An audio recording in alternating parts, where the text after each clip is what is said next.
Greetings and welcome. It's been a while since I've done a video. Work has gotten surprisingly busier than usual, and I don't know if you can hear it in my voice, but I'm currently recovering from influenza A, and that's knocked me down a couple of days.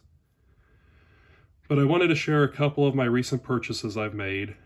First, I forgot with my last video to share the Buddy the Elf St. Louis Cardinals bobblehead. And I keep this by my sports-themed tree. But I also recently purchased the St. Louis Browns Eddie Goodell bobblehead. Goodell was the 3'7", 65-pound pinch hitter who owns a perfect on-base percentage and became popular from Browns owner Bill Veeck's publicity stunt. I wanted the bobblehead for a long time, and I was finally able to get it. I think I picked it up last Friday. I also finally received this Johnny Unitas Pop Fly Pop Shop print right in the middle.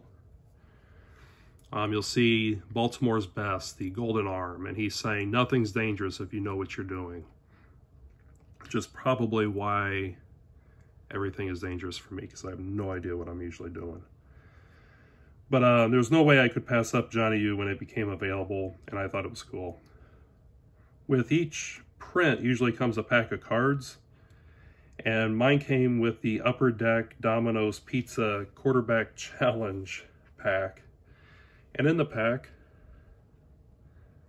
I pulled this Johnny Unitas. So I thought that was awesome. So definitely goes in my Johnny U PC. But to the purchases I have made, first, I want to share the 1963 Topps peel-off of Ken Boyer. You'll see on the back, kind of gives instructions on how to peel it off. I thought that was pretty cool.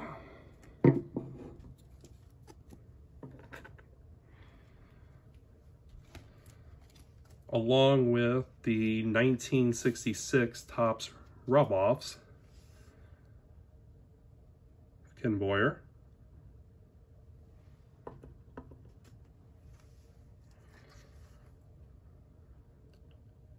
Tim McCarver,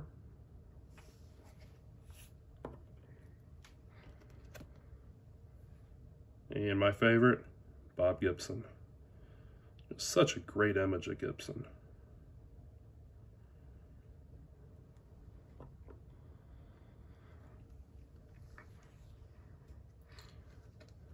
Picked up these 1964 Topps Giants of Ken Boyer. 64 was the year he was named the National League MVP.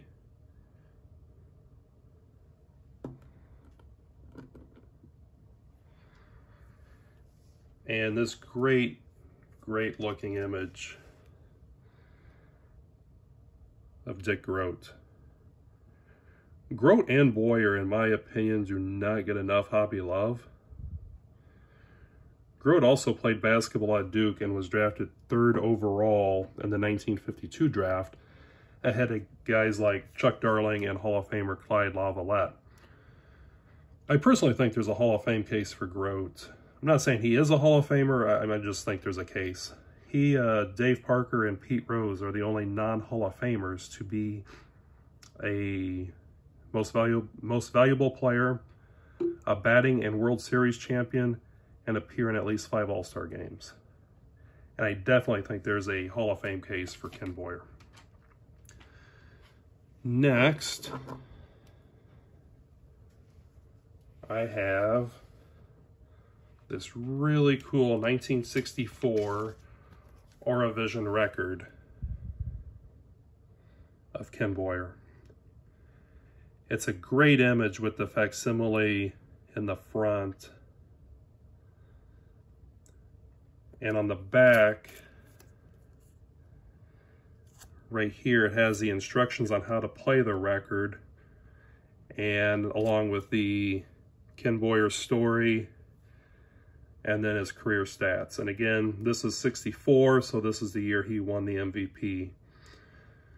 I believe these were a mail-in available through Milk Duds, but someone correct me if I'm wrong on that.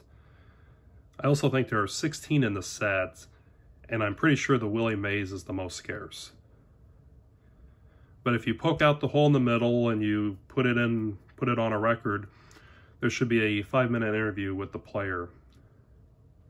I really love this, and all the Ken Boyer stuff you've seen I'm giving to my dad for Christmas. That was his favorite player growing up, and still is. Next, I added this 1967 pinup of Orlando Cepeda, which 67 was his MVP year, and Baby Bull was instrumental for the Cardinals winning the World Series in 67 as well. I just love this.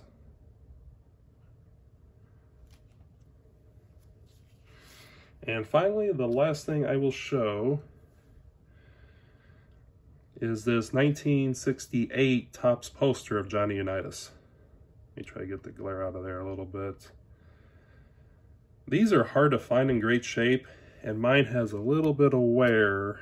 Just, I don't know if you can see it right there on the bottom, towards the bottom edge, but there are no tears in the image.